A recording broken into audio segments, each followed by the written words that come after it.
उससे पूछने की जरूरत ही नहीं है मुझे, उसे इस घर में वापस लाना है। मैं भी ऐसे रवैये हरगिज बर्दाश्त नहीं करूंगी। होगी आपसे ऐसी गलती। बहुत दिनों से तुम्हारी तलाश में थी,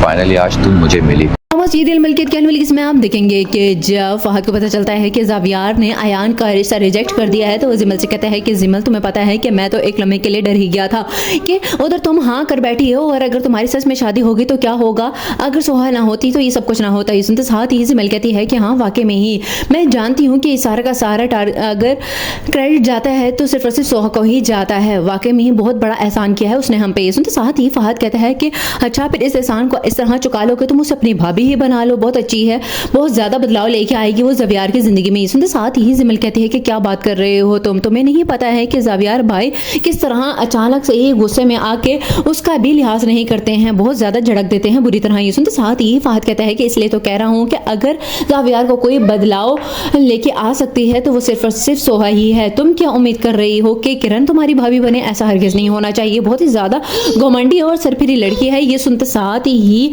जिमल कहती है कि वाकई में वैसे मैं भी किरण को अपनी भाभी के रूप में नहीं देखना चाहती हूँ, न जाने क्यों हमारे घर में ही चिपकी हुई है। ये सुनते साथ ही फहद कहते हैं कि खैर ये सब कुछ छोड़ो, मुझे पता है कि वो आखिर क्या चाह रही है, वो अब मेरे आगे भी नंबर बढ़ाएगी लेकिन बहुत ज्यादा मुहतात होकर चलना होगा। ये सुनते साथ ही जिमल कहती है कि लेकिन क्या करूं मैं, एक बार वैसे मैं बात करूंगी तो सही कि अब भाई को भी शादी कर लेनी चाहिए। सुनते साथ ही फहद कहते हैं कि क्यों ना ऐसा करें कि हम अपनी शादी के साथ ही उनकी शादी भी करवा दें तो कितना अच्छा हो जाएगा।